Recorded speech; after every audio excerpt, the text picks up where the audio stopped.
All right, C1x Report, round 2 at the Ledgestone Open. Different background today, but same drill. We're going to pick a Pro Tour round, enter it into C1x, check out the stats, give it a round grade at the end. I did go through this once and didn't realize until after I was done that the recording capture cut out. So I'm going to be checking it this time around, but I do already have Northwoods Black entered into C1x for the round, and I've already put the graphics together. So we're still going to go through the process of scoring the round in C1x. We'll take a look at those at the end, but not going to be actually building them this time. So I'm going to be checking the recording capture as well periodically to make sure that we're still rolling.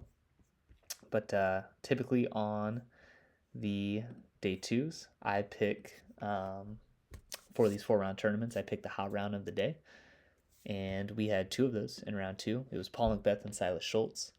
I do have a feeling that we probably is not the right word. We might have a Paul McBeth report coming round 4. So we're going to go with Silas's round today, which was an absolute shredder at 9 down. The 1065 rating for a 900 Northwoods Black is kind of criminal. Not to toot my own horn, I have shot a 1060 rated round before, and I'm saying that just to say that it does not compare to a 900 Northwoods Black. I would have thought that this is at least a 1090, maybe 1100 rated round. That'd be ridiculous for someone to get to double digits on this, but only 1065 rated, fortunately for Silas, but still a heater. So let's get this round entered into C1X. I do intend in the future to add a reorder option for courses to make it easy, so I don't have to scroll all the way to the end here. But yeah, let's get rolling. I'm going to stop every maybe like 5 or 6 holes and just make sure that my capture hasn't frozen on me. Hole 1, Silas started off with a absolute park job, that's such a hard tee shot to start the round. I bet there's only 2 or 3 people that were able to do that in addition to Silas. Crazy start, and you're going to see a recurring theme in this parked right here. So hole 2, drive landed in the fairway off the tee. Did have to scramble after that, no penalty strokes, so it looks like his second shot went into the rough. And then an upshot to 8 feet for the tap-in par. Hole 3, drive landed in the fairway, and then upshot parked for birdie. And he did the exact same thing on the next 2 holes. So drive in the fairway, upshot parked for birdie, drive in the fairway, and upshot parked for birdie. And then 6 was the same thing, just a par 5. So 1 extra shot in the fairway, upshot to 8 feet, and a tap in for the birdie. So hole 7, drive just landed in the fairway on the par 3. Another upshot to 7 feet, but this time tap in for the par. Hole 8, first missed birdie chance here. Drive into circle 2. Was not able to connect, but did stay at 6 feet for a tap in par. Hole 9 looks like drive landed in the fairway. Second landed in the fairway. No scramble, so not in the rough. Third shot into circle 2. And then did miss the C2 putt for the par, but had a tap in bogey there. Drops back down to 4 under on the front 9, which is really not a bad score on the front 9 at all at Northwoods Black. It feels a little bit worse ending off with a bogey, but I think most people would still take 4 down through those front 9. Hole 10, drive landed in the fairway. Upshot to 7 feet for the tap in par.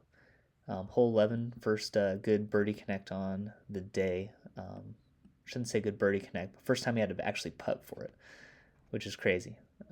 Been parked on every other birdie before this, but did hit the nice 27-footer there. Crazy that it's happening that late in the round, but still great. Hole 12, what a lot of people might call the hardest hole in the world.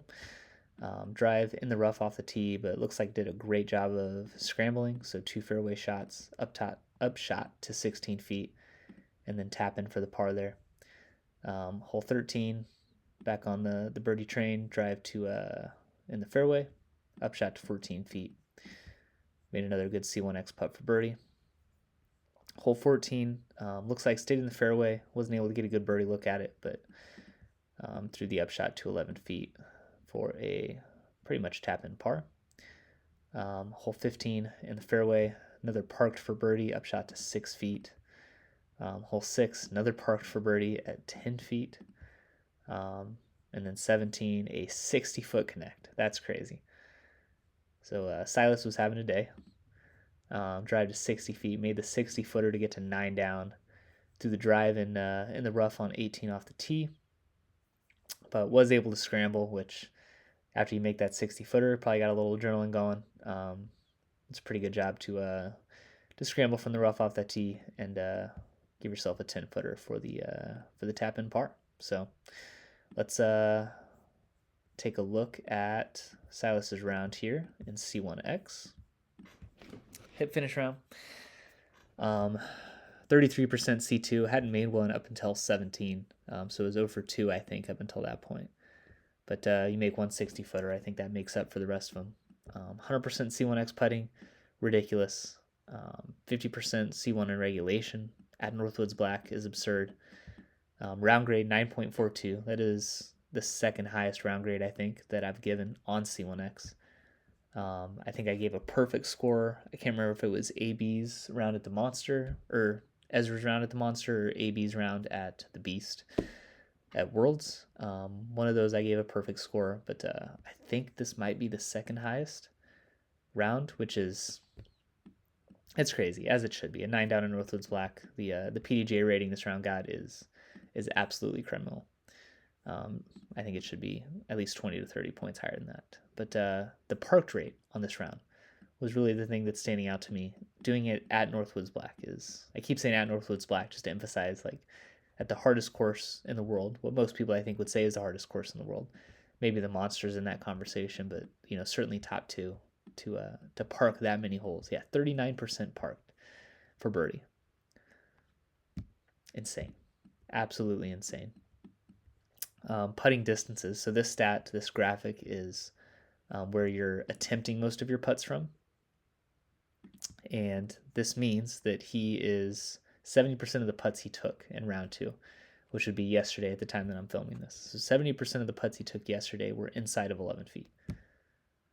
That's just, hopefully they're not for par. In this case, they certainly weren't. A lot of them were for birdie, but it's a great way to have a good round at a course that is that hard of a throwing course, is just to not make yourself putt at all. No pressure, just because, you'll hear pros talk about how much pressure you feel on birdie putts at a course like that, just because you know how important they are. And he wasn't even having to putt them. So birdie conversion rate's ridiculously high. Easy to do when you're parking every hole. Putting comebacks 100% means no 3 putts. Typically great. No penalty strokes. There's not a lot of OB at Northwoods Black. The OB is basically just the woods. So not surprised to see the penalty strokes there, but C2 bonus in the positive. If you make all your C1X putts, C2 bonus is only ever going to be in the positive. So that makes that stat easy when you're hitting your C1X putts as well as you are. I think you only had 3, but made them. So that's all that counts. Only 1 stroke better on the back 9 in the front, so pretty even round. And yeah, streaks, 3 C1X made putts in a row, which was the total number that he took for the whole round. 4 birdies in a row at a course like Northwoods Black is great. And 9 holes bogey free, feels good. But that is Silas's round in Northwoods Black. So let's go take a look at the graphics now. So this is the graphic that's going to go up on the C1X Instagram. We got round 2, 1065 rating is criminal. I've said it twice now already, but it's true. Stats to highlight, just because all of these stats are ridiculous in their own right at Northwoods Black, but 100% C1X putting, 50% C1 in regulation, and then 39% parked, which is still ridiculous. I might actually, maybe we give this a different color or something, just because that is a crazy stat line. We just grab a red here, or I don't know what I want to do to highlight this, but I need something. Maybe I'm going to grab the green. We're going to stick with that because that's a crazy stat line. So this is going to go up on the C1X Instagram, 9 down. And then this is going to be our thumbnail for the video. Giving him a buy rating because he's thrown the disc absolutely ridiculously. Made a big putt at the end of the round too, so that's got to have the putter feeling good. And they're right back in Northwood's Black for round 3. Northwood Black. I don't think it's plural. But yeah, so that was Silas's round 2 at the Ledgestone Open. An absolute shredder. I think he's probably going to keep it going tomorrow. I hope so, because I would love to see it again on coverage. I think he'll probably be on Chase card for the round today. Let's check. Yeah, Chase card. So should be on coverage. Gonna be exciting to see if he can put 2 back to back. But that's gonna wrap it up for the C1x Report, round 2 at the Ledgestone Open. We'll be back hopefully later today with the report for round 3. But as always, thanks for watching, and we'll see you in the next one.